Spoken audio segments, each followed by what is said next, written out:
var. Benim adım sansarçıq. Kulağım pek yumuşacık. Düşlerim kalbi elmas. Tabiatım yaramaz. Benim adım küçük qunduz. Çağırsam gece qunduz. Men taxvarım bıçam.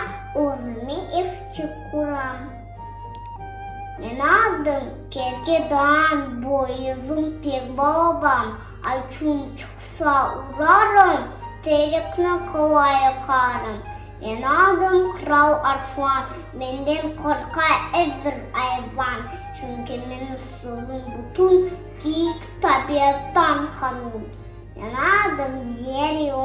Ben yüktayım uzun oğlum. Şişem tutup aşayım. Boş yuvasında yaşayayım.